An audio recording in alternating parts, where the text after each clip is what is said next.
Hello and welcome to the Moncast. A podcast where we watch Pokemon and Digimon in tandem and discuss the similarities and the differences that they share. My name's Stevie. I've only just realised I always put an extra "the." It's the similarities and differences. I always say the similarities and the differences. I'm Sam, by the way. And the score currently stands at 22-20 to Pokemon. And this time we are watching episode 43, Playing Games and the Song of Jigglypuff.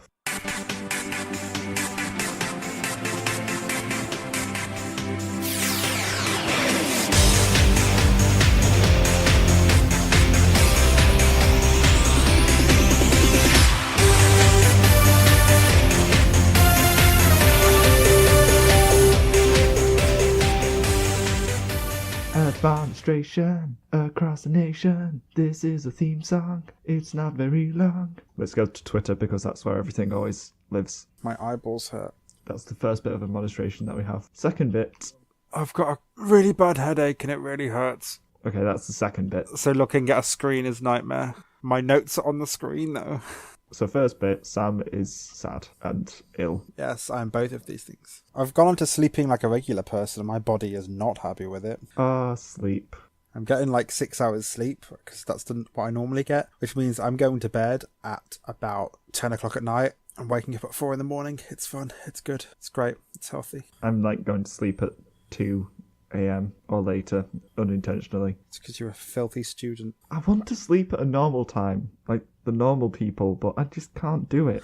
Like the normal people. Yeah, like the normal people that wake up in the mornings and moan about it. Unlike me, who wakes up in the afternoons and moans about not being able to wake up in the mornings. I like sleep. I like sleep a lot. Sleep doesn't like me, though. You know what? We like sleep so much, we're just going to stop recording and let you that's listening right now go and sleep. Press pause and go and have a 20-minute power nap. Or, as I call them, 20-minute power nap, which falls into a 6-hour coma. I'm really, really bad. I'm really bad at sleeping. I love sleep, but sleep thinks we should see other people. And now that we're done talking about sleep, let's actually do the administration. Shall we do the administration now? We'll start off with the things that we've had messaged at us before we go off into the random tangent. Like we haven't done that already. Before we go off into the random tangents that are actually relevant to Pokemon and Digimon. Yes. Okay. First of all, at Conworth the No elaborated a bit more about Execute. It says, okay, look, I just went a little crazy contemplating Execute, which is a staple of Lovecraftian horror, I might add. And when you guys talked about the nature of Execute, you went a bit crazy too. Therefore, they are eldritch horrors from beyond. Either that, or Pokemon is just filled with silly, poorly thought out monster designs. Yes, I'm just weird. Also, I like the idea of a secret cosmic horror hiding in plain sight in a children's cartoon about pets. I think he needs to move on. He needs to let the little egg Pokemon go. I tore my favourite shirt yesterday, and then I've actually got a new one today. And it's really nice and pretty. Does it have Execute on it? It's got nothing to do with Execute, but I can't answer it. They're eggs! They're an egg Pokemon. No, they're seeds. They're seeds. That look like eggs. Yeah. I just think you could invest your thoughts into so much more important things. Seeds are just plant eggs, and eggs are just mammalian or reptilian or whatever animal-based seeds. I'm not wrong. They're the same.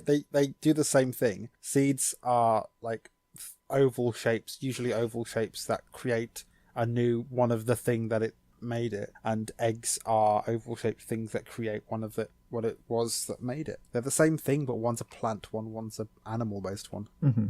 I'm so glad you're like, yeah, you're done with this. You're done with this now, and you're like, you're hanging on by a thread. It was 2 episodes ago now. I think we've spoken about Execute enough. There isn't really much else to say. Even though we know he's going to come up again in the film thing, one of Pikachu's specials, so it's fine. We're going to have to deal with them again. Yeah, it's okay. Bring it on. We're going to have messages from Connor again, just being like, they're Lovecraftian. Look at these eldritch beings unearthing their way out of the subconscious of the creator and becoming little reminders that there are things in this world we cannot just explain or describe or understand. I don't know enough about Lovecraft to be able to say anything of actual relevance.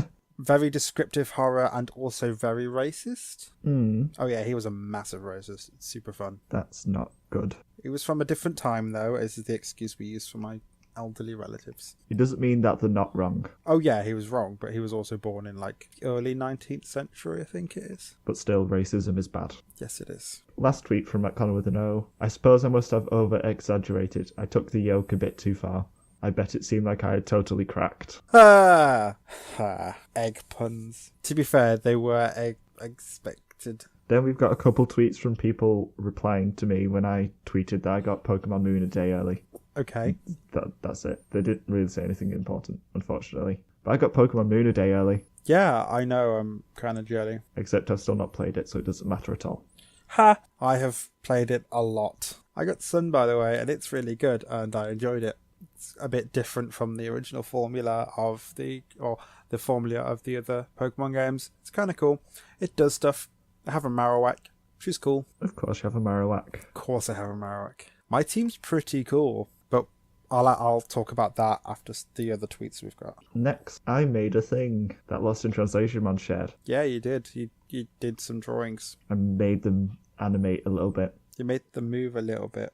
Like the mouths open a little bit. It's super cute. I think it looks really cute. I basically did an animation comic strip thing for Lost in Translation one, and it came out alright. I enjoyed making it. I don't know if I'll do any more because it takes a while, and I don't think that really the best thing ever.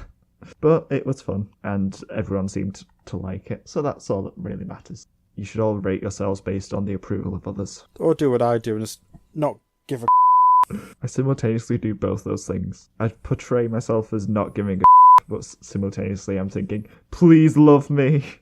I'm a flawed human being, just like everyone else. Anyway. What is this episode that we're doing? What's happened? I'm just getting existential. And now we have some questions from people.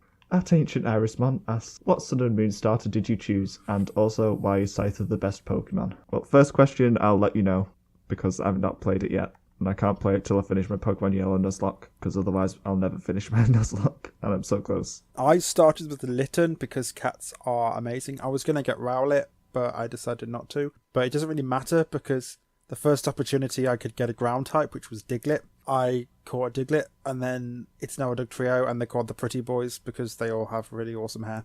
I've seen a Alolan Dugtrio. Yeah, it's fabulous. It's just Dugtrio with hair. Yeah, my team consists of basically the Pokemon that I would have had in Gen 1, which are ground types, because ground types are my thing. But not all of them are ground types now, so I've got a Marowak, which is not a ground type. Golem. Don't you have to trade to get that? Yes. Who did you trade with? My partner, who has Moon, Sandslash, and Dugtrio, I just said. Yeah, so I have those, and then I also have, like, because that's 4, I have 2 places which change a lot depending on what thing I'm fighting. I have my starter, but I don't really use it. It stays in my box a lot. I didn't really like Litten's evolved form once I saw it. It's okay. To be honest, all of the evolved, final evolved forms, even though I originally liked Rowlet and Litten probably most out of the basics, once they get up to stage 2, it's only Popplio's last form that I still like. I kind of like Rowlet and Litten, and then Litten's second stage. After that, I'm not bothered. Litten's stage 2 or whatever it is just weird. It's a buff cat. I know, but it's weird. It's fine. I don't really use it anyway, so. Goes from cute cat to more realistic cat to humanoid cat wrestler thing. Obviously, it's Pokemon. What to expect? I don't know who I'm going to pick yet. It'll be probably between Rowlet and Popplio. Rowlet's adorable, so. Yeah, but I'm also not sure if I'm going to try and do a Nuzlocke run or not yet. I wouldn't. I'd enjoy the story. The story's really good. Yeah, well, a Nuzlocke run, you still get the story. It's just you don't really pick the Pokemon yourself. You sort of get them at random, and then you grow to love them, and then they die in tragic accidents, and you get really sad. Rip in peace, Chris.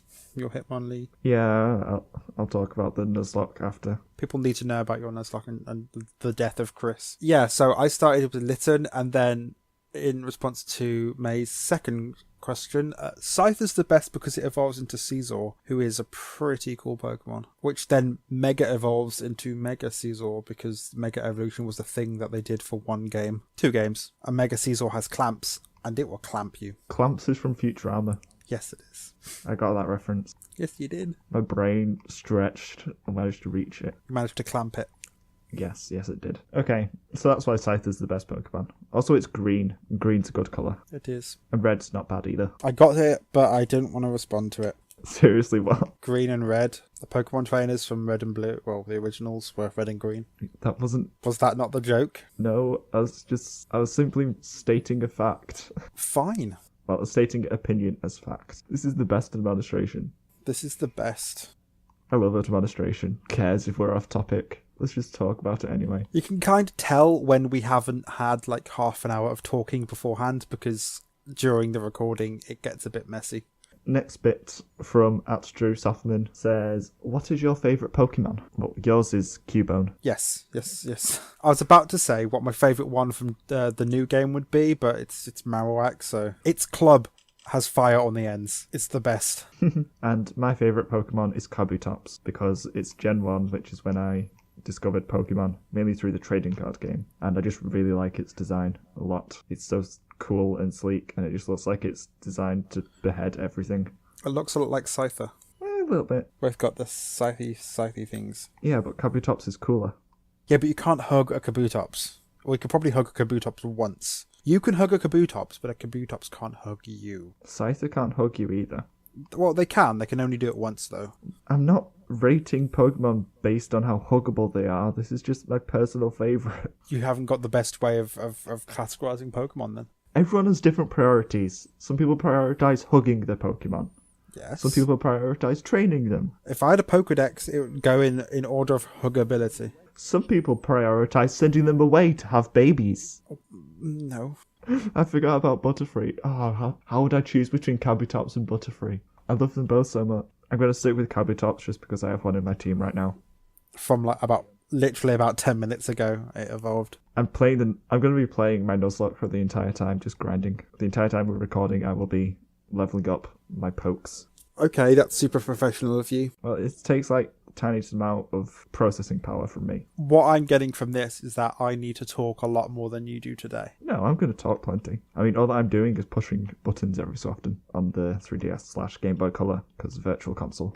Any more tweets? Ancient Irishman said that their favourite was Tyranitar, which we know because Tyranitar is also the best. Coincidentally, also one of my favourites. Because it's ground type. No, it's not. It's Rock and Dark. It looks like a ground type. It's from my original team, though. My original team had Caesar and Tyranitar in it, so... Oh, that's cool. All the Pokemon in my team right now are probably going to grow on me. I can't wait till they release the second generation of Pokemon Go, because then I will have essentially my favourite lineup of non-ground types. Most of my favourites are the ones that I use are from Gen 1 and Gen 2, because those are the games that came out when I was about 10. Most of my favourites are Gen 1 and Gen 4. Gen 4 was the first one I played though, so that's why I really like Empoleon, because that was my first level 100 Pokemon ever. Just trounced the Elite Four a million times. My favourite Pokemon from that generation was probably Torterra, because it's a giant turtle with a tree and a mountain on its back. Also a ground type.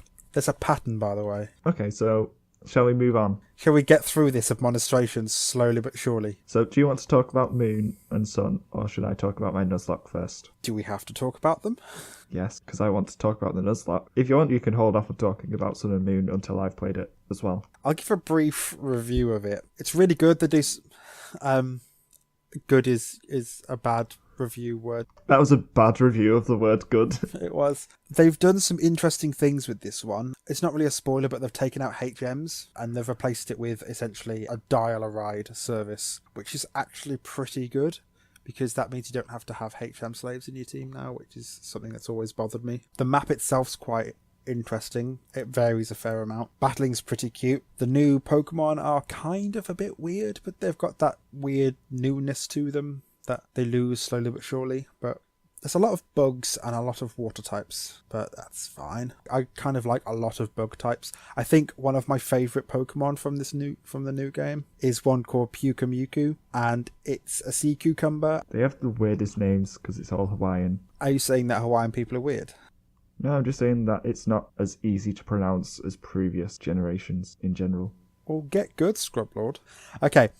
Pukemukwu is called that because it's a sea cucumber, and it's like a little black oval shape almost, and then it's got like a couple of, they're like spikes on it on top of it, but they're not spikes, they're rounded, and then it's got like two little eyes, got a tiny little like asterisk mouth, and the way it attacks is it vomits its insides out and turns it into a fist, and I love it so much. It's this tiny little vomit blob, and I call it Barfy. It's adorable because it just vomits a fist. And then also Marowak, like Alola Marowak is amazing, and I was so happy when I saw it because I was hoping Marowak would have got a Mega Evolution, but it didn't. So yeah, it's gone from a ground type to a fire and ghost, and it's pretty cool. It looks really cool, and it is just pretty neato. It's got so many more resistances now. It's got a few more weaknesses, but it's got a lot of resistances and a couple of immunities, which is quite good. I'm rambling about Sun. I've almost finished it as well. I've kind of...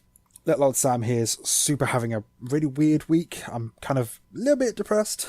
So I've spent most of my day on my sofa or in my bed, curling up, hiding away from the world. And then going out and seeing people for like 2 hours and then spending 6 hours recovering from it because socially awkward. But yeah, I've basically lived on Sun for a few days. Fun. I highly recommend it. They do some really cool things like the first time you fight a Pokemon, it won't tell you what attacks are good or not. But the second time you fight it, you've basically got the information about it. So it will tell you, you know, this attack's super effective, this attack isn't as effective. I like that. That sounds good. Especially because we won't know what the new Pokemon's types are. It's really helpful. So at least you get the challenge the first time round, but then after that, you kind of get given hints, which is nice because I don't want to have to remember another 100 different types. I remember in Gen 4 they had the Poketch, which just had an app on it for checking, like, what types were effective against different things, but you couldn't use it in battle, which kind of sucked. I remember that. The Poketch was cool. I want one of those. You could talk about your Nuzlocke now. My Nuzlocke, that's going super well now. Okay, so in the past few days, I've made it past the 7th and the 8th gyms. Volmy, the Nidoqueen, just went straight through the fire gym really easily, despite being like 15 levels below the gym leader's best Pokemon. That's quite impressive. Yeah, it's like level 39... Volmy the Nidoqueen defeated a level 54 Arcanine because I taught it Earthquake, so it's just really good. And then I went on to Giovanni, who has ground Pokemon. No one else in the gym has ground Pokemon for some reason.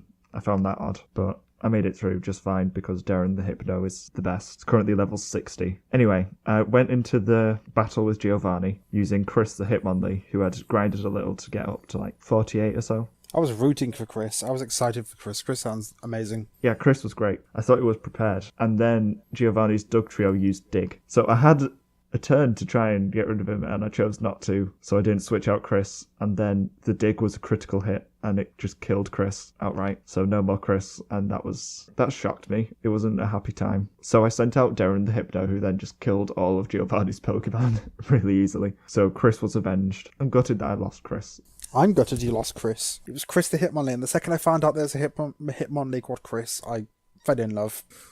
And now Chris is gone. Yeah, I called him Chris because of Christopher Lee, and then Chris died, which was sad. This episode of the Moncast is dedicated to Chris the Hitmonlee. Yes, it is. I'm sorry your trainer was so sucky. It's not my fault. It's Giovanni's fault. And at this point, I've got through Victory Road, and I'm just before the Elite Four, and I'm training all of my Pokemon up to roughly level 55, I think, should be good enough. So I'll have level 55 across the board before I go in, and then I should be fine. I will list what my team currently consists of. It currently has Darren the Hypno, who is already level 60 and is just the best, and has carried me throughout most of this Nuzlocke, like ever since I got it. Then there is Kite the Kabutops, who's called Kite because of a character from Hunter x Hunter who has a scythe as one of his Nen powers. Oh yeah, and Darren was called Darren because of Darren Brown. And if you don't know what Darren Brown is, he's like some, I don't know, psychologist / magician put together. He does lots of mind tricks, and he's really cool. His TV specials are awesome. Then there is Volmy the Nidoqueen, who I've had like since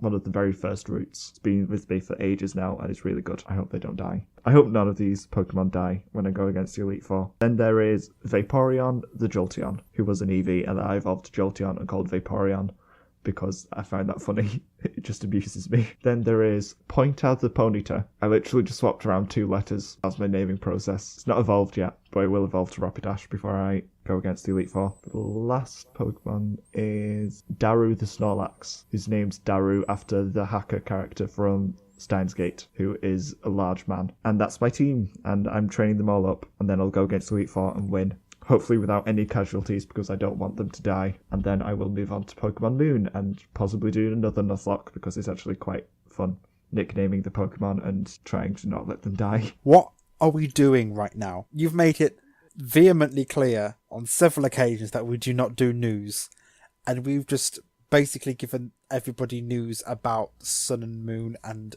Pokemon Yellow. Well, it's my Nuzlocke. It's personal to me, and it's important. This administration has devolved into a mess, an absolute mess. I think Admonistration has evolved beyond just being messages that we've had. It's now also just whatever the hell we want to talk about.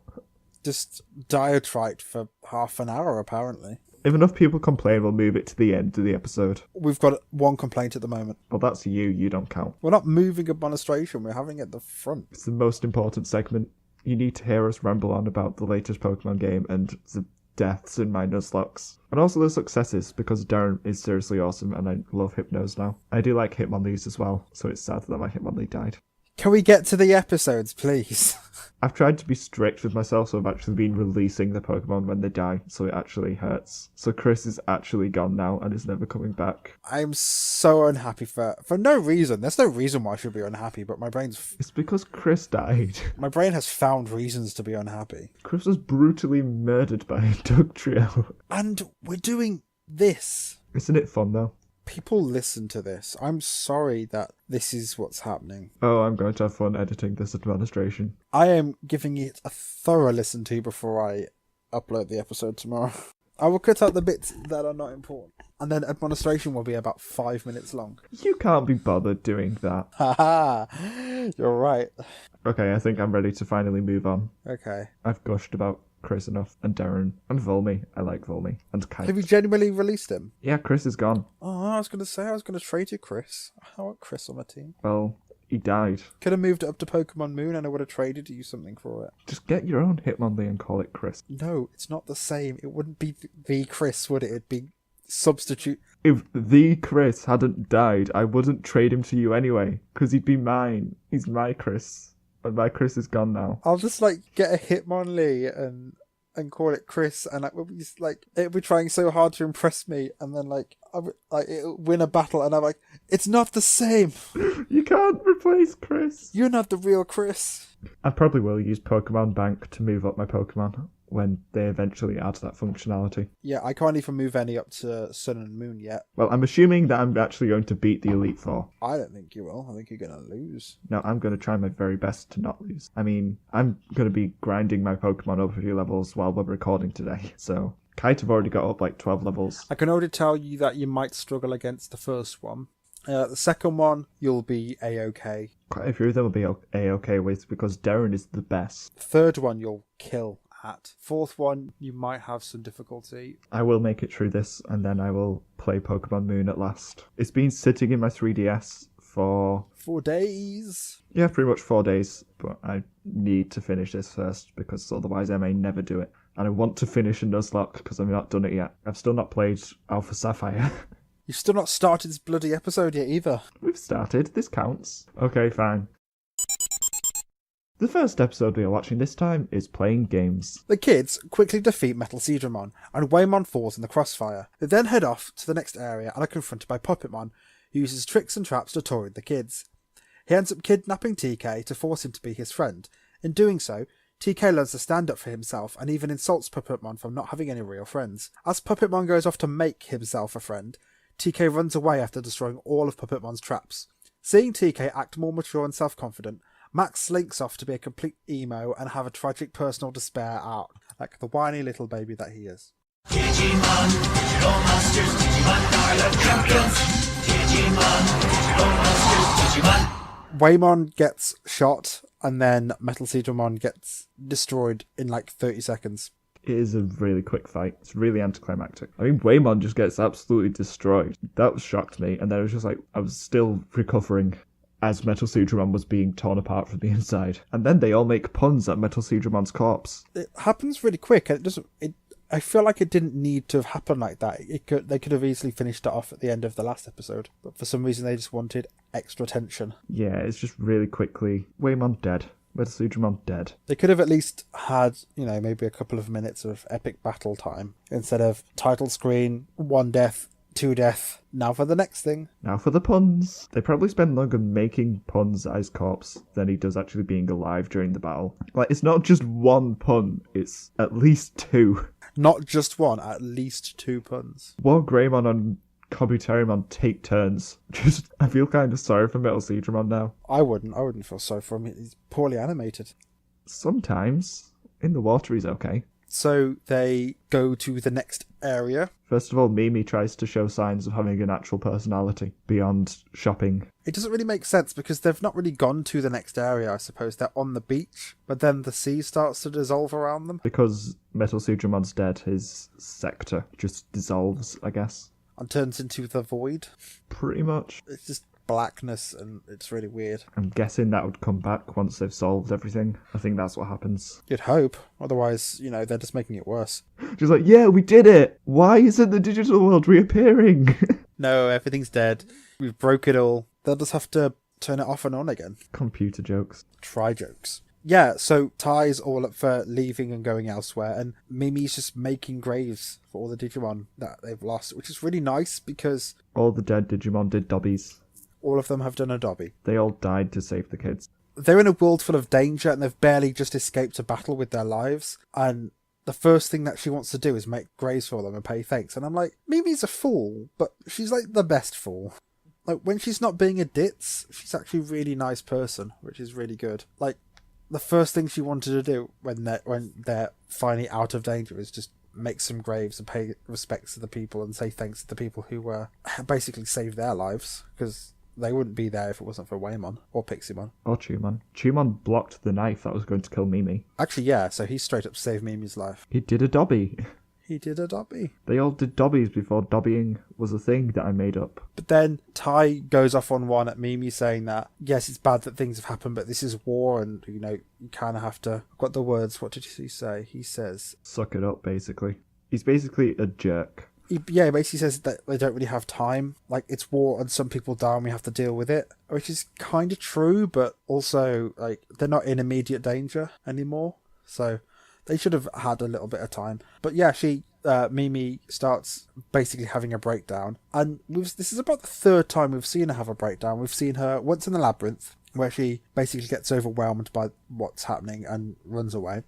We see her in the Geckomon castle. She has a breakdown because she's found somewhere that's potentially a safe haven for her. And then we've seen her now because she's made friends in the digital world and these friends have all died for her, and all she wants to do is just say thanks, and then Ty's calling her out for it and saying that they've just got to get on with it and move on. So I've got a lot of respect for Mimi for deciding to do this. It makes me happy. Like, Mimi's my favourite character probably out of this watch through. Why? Because she has nice moments and she's had one! Several nice moments. Like, name another nice moment. When she has a little breakdown. That's not a nice moment. That's just plot. But they're understandable breakdowns. They're not nice moments.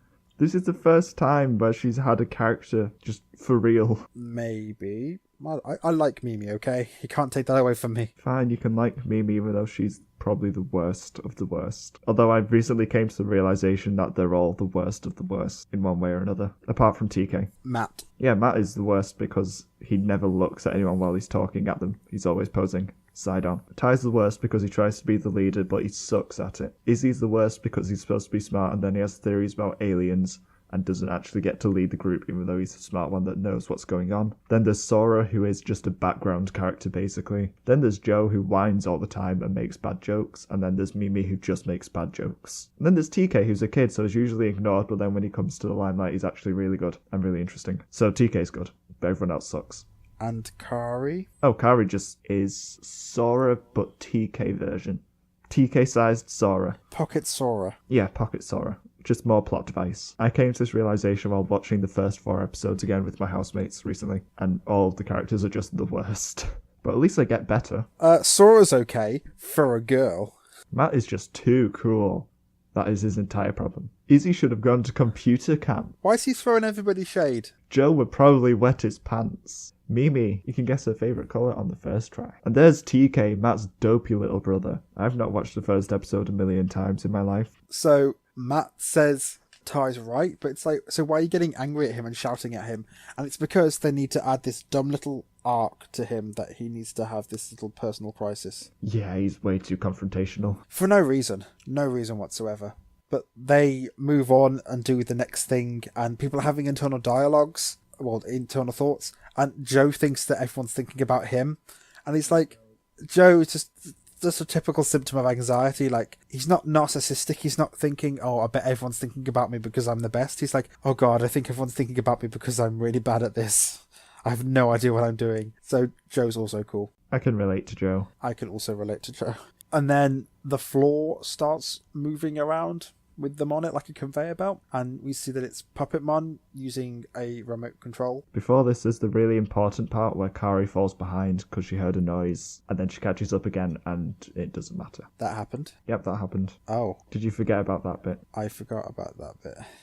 Kari just heard a noise. It sounded like a voice, so she stopped walking. And then Gatomon was like, Kari, why did you stop walking? Then Kari was like, I thought I heard a voice. They were just like, oh, you better catch up. And then they caught up, and that was it. Riveting. I don't know what the point of that whole exchange actually was, because they then just show Puppetmon looking at a camera anyway.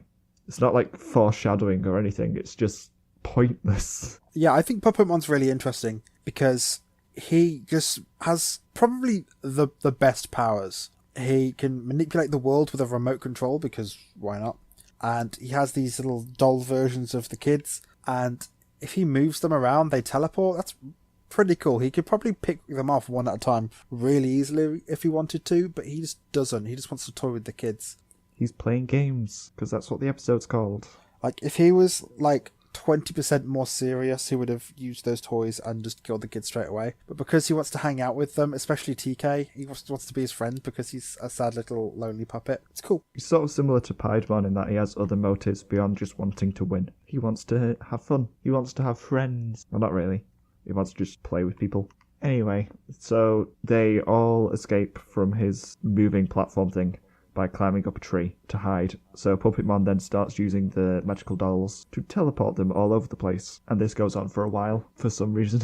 I think one thing that I would have changed in this episode to raise the stakes a little bit more would have been so that Puppetmon moves their kids around, but then like he picks up all of the dolls except for TK and doesn't put them back down, and the kids are just in limbo. That'd be pretty cool. He'd have to carry around the puppets the entire episode then. Maybe, or we could put them in like a small toy cage, and he could say that it's a little prison space that doesn't really exist, and that's where he's keeping them. And then TK goes and be friends with him just to get the kids back. I didn't really have any problems with the plot as it was. Oh no, it was alright. I quite like this episode. I mean, the stakes are still pretty high with TK being kidnapped. Being kidnapped, and Puppetmon had a gun. Did you see the gun? Well, you don't see the gun in the dub. Yeah, in the dub. It's not in the dub, you watch the weird version. This wasn't the weird version, this was a regular version. No, this is the weird version, because he definitely doesn't have a gun, because I watched the DVDs. Definitely had, like, a pistol. He never shot it, but he had it. And then he didn't have the rifle, I think it is, that he would have had. Or machine gun. I think it's a machine gun. They edited out the gun. They wouldn't miss points where he had the gun, because they wouldn't be able to air the episode then. Yeah, he had a pistol at one point, and then he had the bigger gun. Fine, you might hear noise. It's while I turn on my PS4 to check the official DVDs, just so I can tell you that he does not have a gun in the dub. But I'm watching the dub, and he has got the gun. Except this isn't an official version of the dub. Okay. Oh, I'm watching it. It's the exact same shot, and there is no gun. Really? There is no gun. It is confirmed. Okay, that's weird. The online versions aren't reliable. Official DVDs are. I have the better, more reliable source of information. So, I win. Fine. You win the whole game. Well done. You win Digimon. Puppetmon has no gun in the dub. Okay, fine. I was wrong. There is no gun there. Thank you. But in the weird version I'm watching, it was there. But the thing that I did also discover is that in the recap, Matt says Digis. The Digis. They like to use that word. Something like Metal Sujimon defeated our Digis, and I've never heard them referred to as Digis before. I can't think of it, so I hate Matt more now. The tiniest bit more. That was worth the effort of putting on my PS4. It was. But back to the story. Honestly, there's so many tangents in this one. Yeah, so Puppetmon steals TK, and the other kids basically get distracted by fighting a Kiwimon. I love Kiwimon. Which is a bit weird, because Kiwimon's a rookie level. No, champion. Champion? Okay. It's still weird. Yeah, I don't know how it took them that long to fight a bird. A small, flightless bird. Gentamon has a sick burn. He does. It's just like, although he's a bird-type Digimon, his wings have degenerated so he can't fly. She's like, oh, you suck as a bird. You're a failure of a bird, Kiwimon. So, Puppetmon approaches TK and Matt and just wraps up Matt in some sort of red bandaged things to imprison him, I guess. And then takes TK away in exchange for not killing Matt. So he can play with TK. And they're going to play a game of war, which turns into hide and seek and destroy when they get back for some reason. So TK is told to go and hide. He does that for a little bit, and some goons that work for Puppetmon just give him away. So he basically loses this game pretty quickly. So TK thinks on his feet and manages to outsmart Puppetmon by basically saying that he's not having any fun playing these games and that Puppetmon's really boring. By basically sassing him. He's like, oh, Puppetmon, your games suck. You have no friends. Just sassing a Dark Master. And Puppetmon, because he's quite childlike, is just kind of like, oh, that's not nice. I have friends. And basically lies and tries to say that he has friends. So he goes off to make some... Goes off to make friends.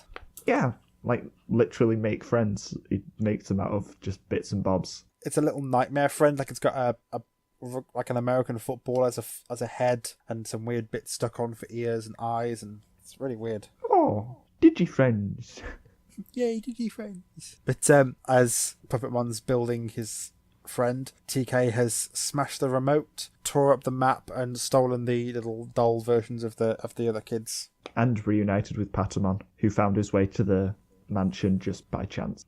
Like, Patamon just flew up outside and was like, maybe there are people in there that have seen TK. Not TK, people that have seen TK. Stop. Maybe TK's in there. No. Maybe there are people who know where TK is. They've not really encountered that many friendly Digimon. And they've definitely not encountered any people. Forgot to mention, did you notice earlier on, Matt tries to digivolve Gabumon and it fails? Well, it's not earlier on. It's like after TK's done the thing, tearing everything apart, doesn't they all get like sent back together by the weird moving roads of the forest? Or is it before? I don't know when. Somehow they all get reunited, probably by TK messing stuff up. Yeah, and it just doesn't work. It makes a weird, like, a failing powered up noise. And Matt's like, oh no, it's not working. Because friendship, because I need to have an arc now. Because Matt is a terrible friend. I mean, some of the points he makes are valid, but he doesn't have to be so angry all the time. He's just inconsiderate of everyone else's feelings. Even when he's trying to be considerate. Like when he's defending Mimi having feelings, he's then just really aggressive towards Tai. And it does seem to come out of the blue in this episode. Or when he's trying to protect TK, he just ignores everyone else's safety in the group. He's pretty selfish.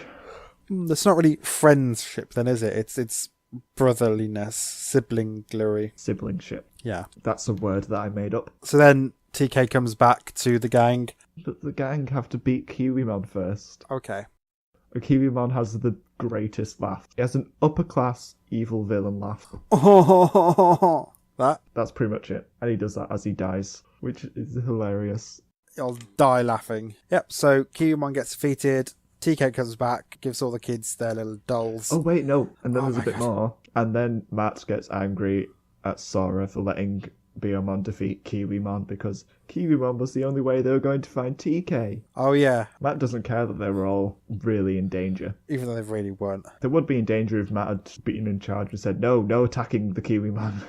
Matt fights with a lot of people, and then TK comes back. He gives them the dolls, and then he's telling them how he outsmarted Puppetmon, and Matt's upset by TK being older and more mature now, and decides to slink away. That's how the episode ends. Matt walks off, and then Joe's just like, oh yeah, he was just over there, and then he's not there. And then the narrator tries to make a cliffhanger like, have the Dark Masters got Matt? No, he just walked off because he's an emo. Do you know who the narrator was? It was Andromon.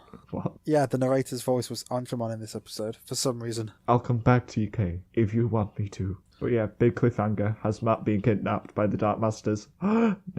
No. He's gone off to brood. Yeah. A lot. And Puppetmon's really angry at TK for backstabbing him, and now basically has a vendetta against TK, I guess. Okay, so what was your favourite thing? Kiwimon's laugh. Okay.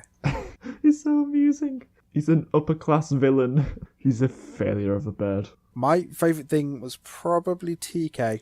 Yeah, TK was good. We kind of see how he's changed in this episode. Like, he's confident enough with himself to stand up against the Dark Master, even to the point of giving him sass, which is pretty cool of him. It's a shame that it's eclipsed with Matt being a miserable, moody person for no reason. Miserable, moody Matt. Overall thoughts? It was definitely good. The jokes kind of killed it. I like the mechanics of the world being able to be moved, and I like the idea of Pokemon having these dolls of the kids which he can move around to teleport the kids. It would have been pretty cool to see him use that a bit more, but that's okay. I like it. There wasn't really a fight in this episode, and the one that there was, which was the one against Kiwimon, was basically just a way of stalling the kids. But it did its job. It gave us an opportunity to focus on TK, and the only thing I don't really like about it is how it's shadowed by Matt starting to be aggressive and angry at everybody.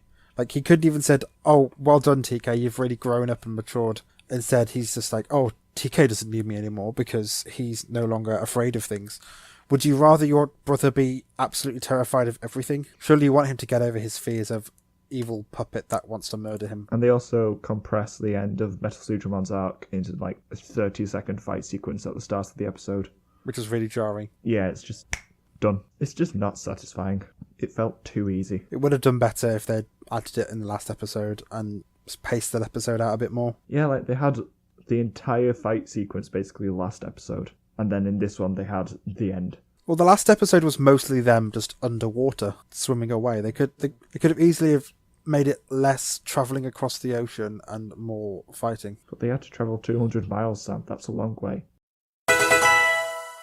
The second episode we're watching is The Song of Jigglypuff. There is a Jigglypuff. It sings, but its song makes whoever listens doze off, which makes Jigglypuff mad. Ash and Co try to find anybody that can stay awake and listen all the way through. This happens a few times, then the episode ends. And that's it.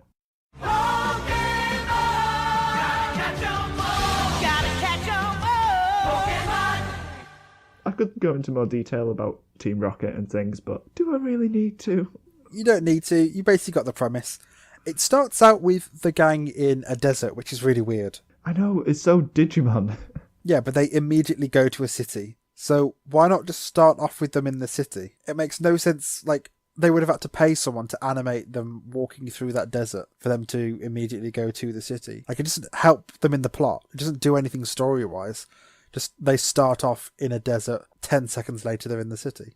And the city's called Neon Town, and it's essentially Pokemon Las Vegas. What if this is actually just Las Vegas? Because we know it exists. No, they would have mentioned it, but it's called Neon Town, this is. And everybody is super angry because they don't sleep, which is weird. Yeah, it's kind of odd that no one sleeps. I mean, that would be odd in real life as well. So everybody's super angry because they don't sleep, and Officer Jenny basically tells the kids to go find a place to sleep and stay there for the night. And then they're not allowed to be out at night, but also nothing closes at night, so it doesn't really make sense. And for some reason, it's the police's job to run around and break up petty fights between people that bump into each other because they're tired and not watching where they're going. She's still breaking up fights in the morning, which tells me that she's worked the entire night. And if there's like one Jenny per town, does that mean that she never gets to sleep because the city never stops, because it never closes down? Probably. The city that never sleeps. So the gang leave, and now they're in a forest because... They're in a forest. I wish they were in a desert. Well, they were in a desert at the start, but for some reason they had to... Like, it just doesn't make any sense why there's these 3 different places in this episode, and they could have essentially had the one place. Which is worse, Digimon and walking through the desert, or Pokemon and walking through the forest? Pokemon, because it's always a forest. But they had the desert for 10 seconds. Yeah, but they didn't do anything. It's always the forest or a city. It's always a desert or a city in Digimon.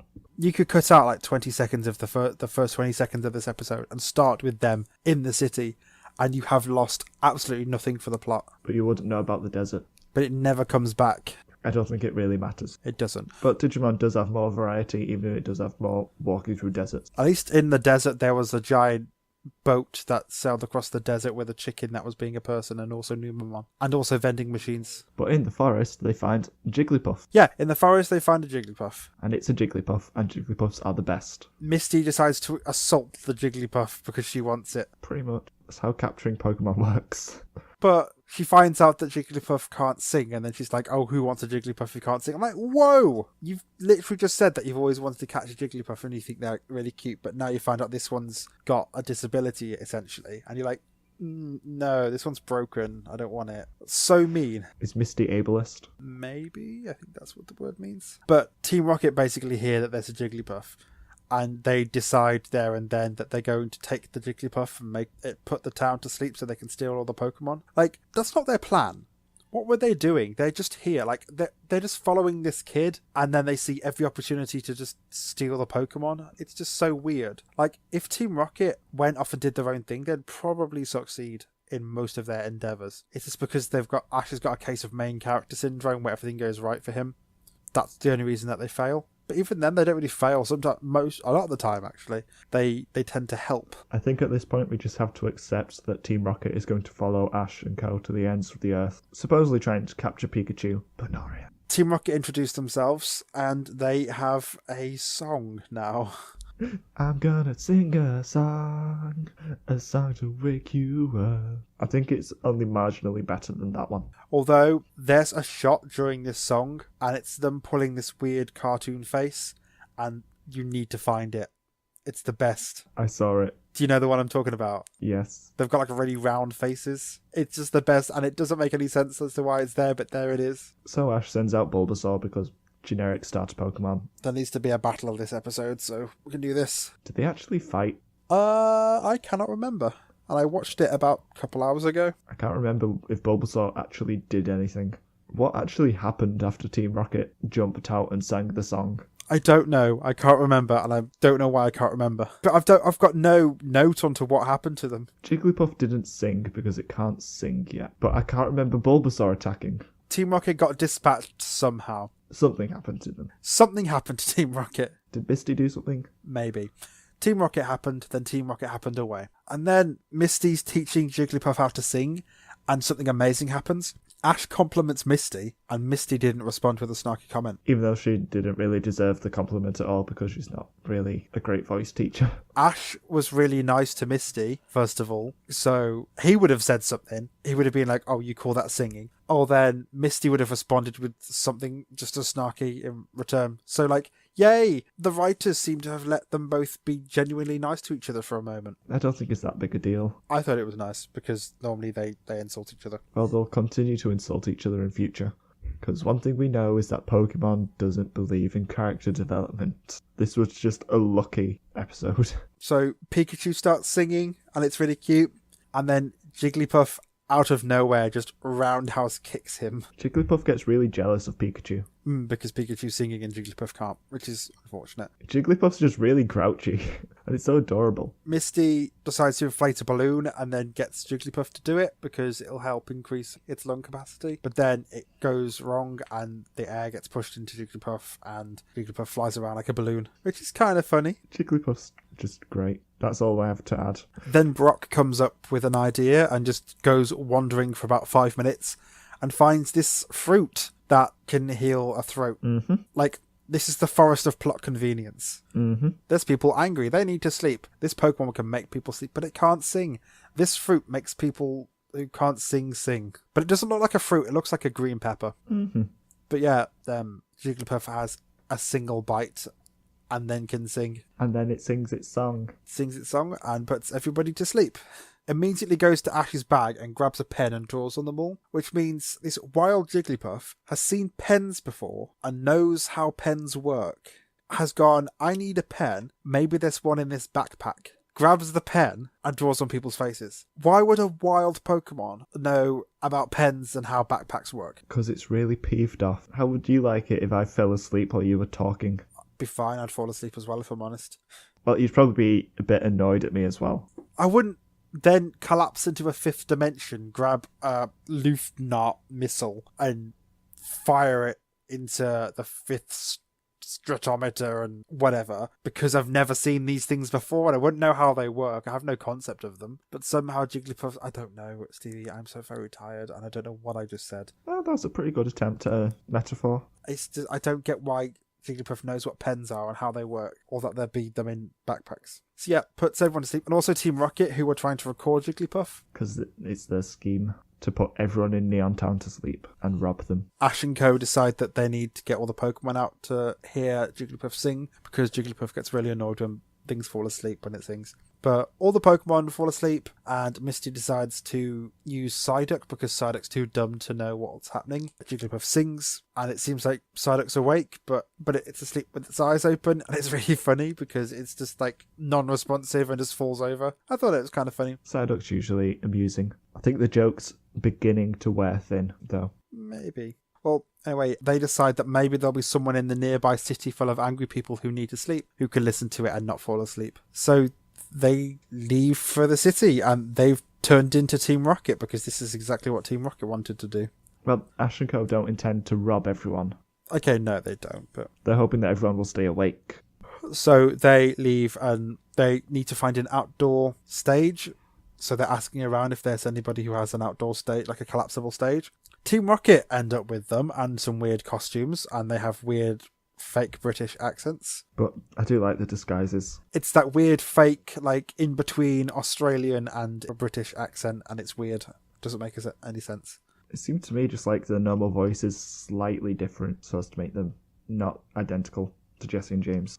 But yeah, I know what you mean. I do like the costumes. They look pretty swish. It's a pretty good disguise. So then, this is where the episode takes a really dark turn. Now, bear with me for a second. I'm not being crazy, but Jigglypuff on a sound system puts everyone to sleep. It could be weaponized. Like, imagine all the places at the moment where there are doctors doing open heart surgery. They're now asleep. Ash and Co don't care. I mean, there could be like fires that people are trying to put out. Now the firefighters are asleep. Fire's going to burn. Ash being all like, yeah, let's give this Jigglypuff its confidence and let it sing in front of people, has probably caused at least one person to die in this city. What if there are people cleaning windows and they're like leaning against the rails and fall asleep and off they plunge? The people driving cars or train systems, as they go past, they can hear it. Now a multi-car pileup in the middle of the road. Officer Jenny could be riding her bike, hears the Jigglypuff song, falls asleep at the bike, flies off the bike as it hits something, gone. People will die. Jigglypuff could be weaponized. And all because Ash is like, yeah, let's be friends. Let's make some Pokemon friends and let's get its confidence back. Once again, this is like the Tentacruel city that got destroyed and stuff. They're like, yeah, we don't care what's actually happening and have serious connotations to it. We'll just do this and make everybody fall asleep. Do you understand what I mean, though? Yes, there's just nothing to really expand on it with. It's just like, yeah. So it's quite serious. Like, a Jigglypuff could put people to, like, even, like, put people into comas for, like, 30 years. So Jigglypuff is terrifying to me. Team Rocket was basically planning on weaponizing Jigglypuff. They just were too incompetent to do it. Actually, have you noticed in this episode, one of the only episodes where Team Rocket hasn't blasted off? In fact, they left the episode feeling much better than they did at the start because they had a good night's rest. Yeah, this episode's all about getting you sleep. But Jigglypuff's upset because everybody falls asleep, goes and grabs a pen and draws on so many people's faces and then leaves. And then Ash and Co leave. Like, they just give up. They're like, oh, there's a Jigglypuff who can't sing. Let's try and help it. Oh, it's gone. We're just going to go. They leave the stage where it is. They leave everything where it is. All these people who like are just passed out in the streets. They're like, we're just going to go and do the next thing now. Or all the people in the street just wake up and start being nice to each other. This is just what Ash and Co do. They get involved in something that's really none of their business and then just leave, but they just basically drop this halfway through. They're just like, oh, Jigglypuff's gone. Yeah, they don't really search for Jigglypuff. And it's just so weird. But of course, Jigglypuff hasn't disappeared. It's following them. Or it walked to where they were with a pen with a lid off. Very irresponsible, Jigglypuff. If you understand how pens work, you could stab someone with that pen. Yeah, but it'll dry up, and then what? I don't know. They'll have pen on them. It's a pen. It's not that dangerous. It's a marker pen. Permanent marker. Except it's not, because everyone could just wipe it off. Cool. Any more notes?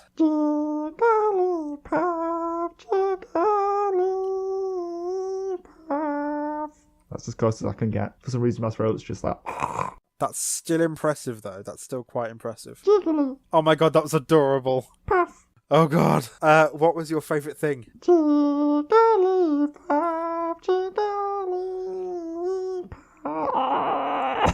Oh my god, what happened? I turned into some monster. Just like, its jaw and hinges, and there's like 5 rows of teeth. I really have to strain my voice to get that. And I think I'm probably about to get a sore throat. My favourite thing was Team Rocket's disguises and accents. Yeah, that's definitely my second favourite thing. It was cool, and the accent was vaguely British, but could also be Australian, like bad Australian as well. It's really good because they were still recognisable as Jesse and James, but they looked significantly different at the same time. It was really good. I like those disguises, just like rock stars. And Jigglypuff, of course, is my favourite thing because it's just adorable. And it gets angry when people ignore it. It gets so mad and inflates itself. Yeah. And also when Misty tries to train it up, it's just like, no, this is a bad idea. Overall thoughts? Filler, but it's definitely memorable filler. Like, I remembered quite a lot of it from when I must have watched it when I was a lot younger. This must be one of those episodes that I've seen before, or it's been spoken about a lot, because it's just really unique, because it has a song. Yeah, it was okay. It was weird. It had a clunky start, because they were in a desert for like 3 seconds, and then they were in a city for like a minute, and then they were in a forest. And then it ended weirdly, like they fell asleep, and they woke up, and then just... they left to go and do the next thing. Yeah, Misty was just like, I wish I'd caught that Jigglypuff. Why don't you look for it then? You have time. You have no obligations whatsoever. Oh well. And the episode just ends for no reason. Just done. I don't really know if I want Jigglypuff to turn up next episode or not. It might do, it might not. I'd probably enjoy it, but I don't know. It feels too easy. Just like, keep putting in the adorable pink blob, and that'll entertain the little children. Now it's time for the fastest mono away mono, where we talk about the similarities and the differences in these episodes. So let's start with our monsters of the week. Mine is Jigglypuff because Jigglypuff is the best.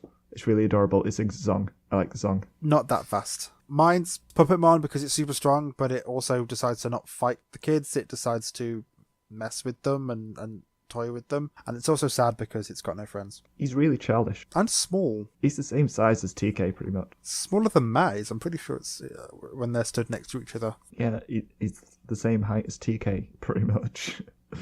By extension, he's shorter than the majority of the Digidestined. Which episode do you think had the best storyline? Dip. Digimon. Yeah, because Pokemon was filler. Yes, very much so. Nothing happened in Pokemon of any importance. Just a couple of Jigglypuffs and sleeping and drawing on faces. And it wasn't really that complicated either. It's a very simple filler plot, as usual. There's nothing really that interesting. Any similarities? Similarities? I couldn't come up with anything. I've got indirect attacks, like Jigglypuff sings and Puppetmon uses its teleportation and stuff. So they're things they can do that aren't attacks. And also that the episode ends abruptly. Digimon just ends with, oh, Matt's not there. What happened to Matt? And Pokemon's just, the gang gave up and went somewhere else. And Jigglypuff is following them. Any differences?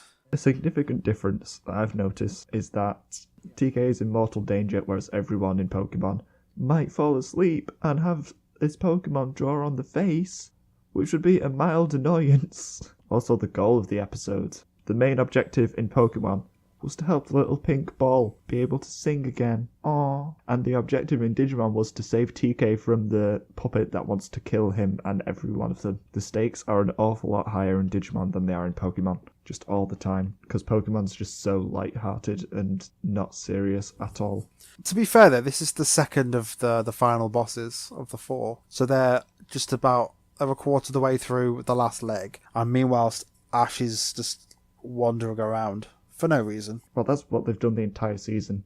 He hasn't had a badge in so long. Brock, Misty, Surge, Sabrina, Erica, and Koga. So yeah, that is 6. And it was the Ninja Poke Showdown, which is 10 episodes ago now.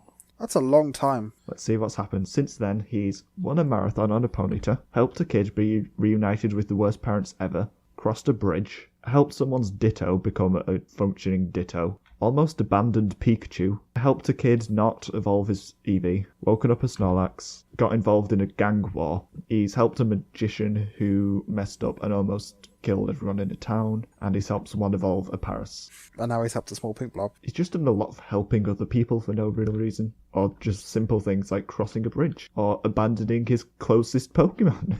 That's almost a fifth of Digimon Adventure he's spent doing nothing, like progressing no further. Yeah, in the last 10 episodes, the only real progress he's made is evolving Charmander. Woo. I can't think of anything else that he's done, looking at these episode titles. And he only evolved Charmander like 2 episodes ago. It's insane how little actually happens in Pokemon. Fill 'em on, gotta fill them all.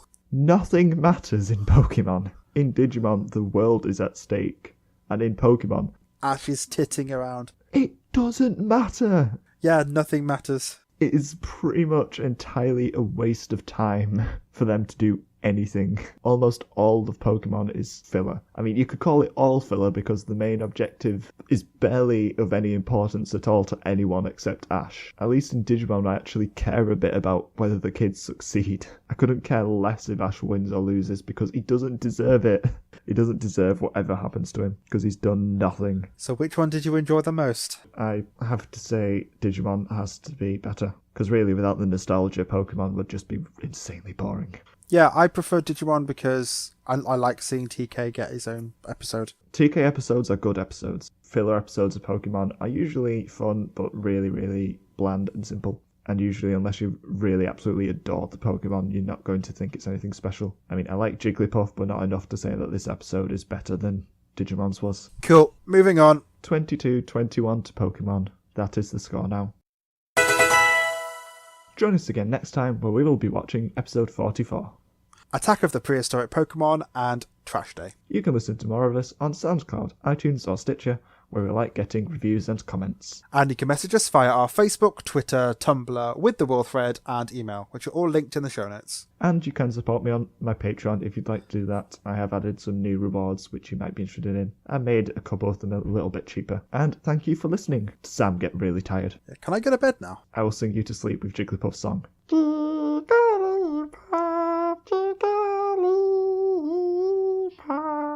To be fair, I've been awake for like an hour and 10 minutes more than I normally would. Boy! Bye!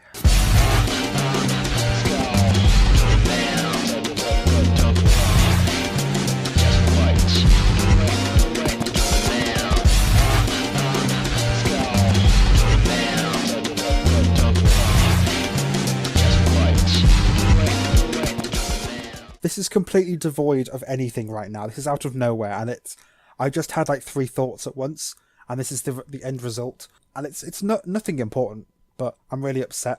My brain went from the Pokédex to the Apple Watch, the Apple Watch to the fact that in Birmingham today, I saw that they've got like an old bank. It used to be a Waterstones. I haven't been to Birmingham in a while, and they've actually gutted it's an old bank with like an underground. It's one of the ones that have like the underground cellar where they keep all the money.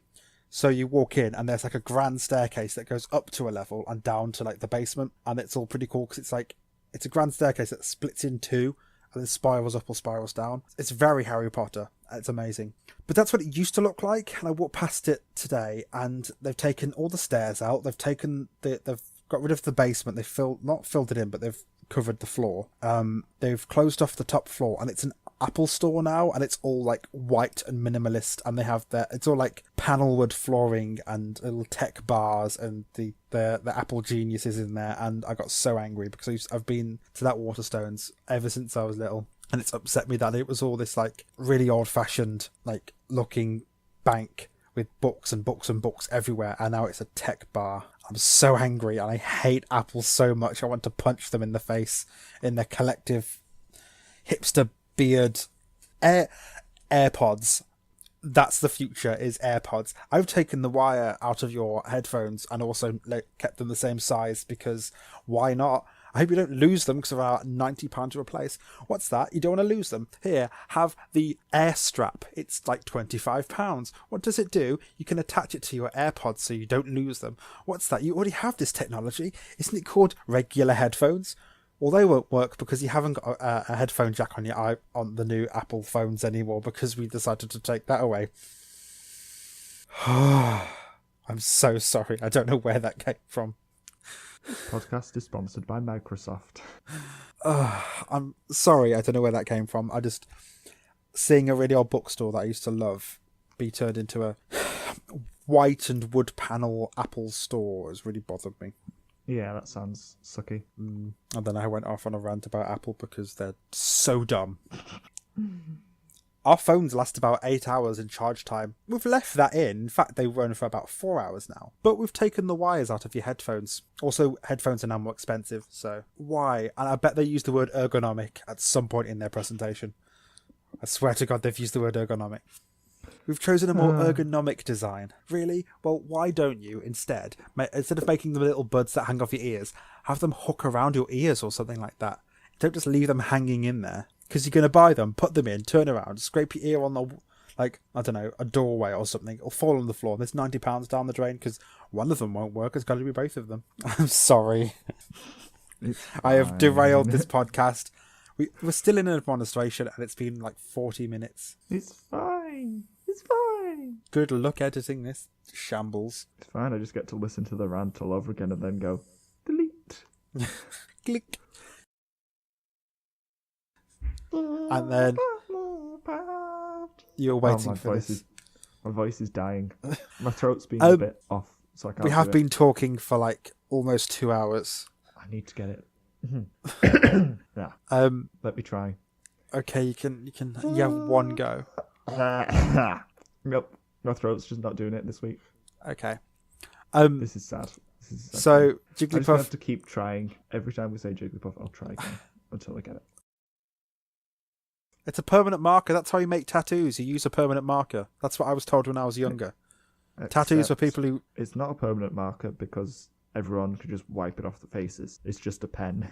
Okay. It's like a whiteboard pen. Yeah, when I was younger, I was told that tattoos were people who drew on themselves with a permanent marker.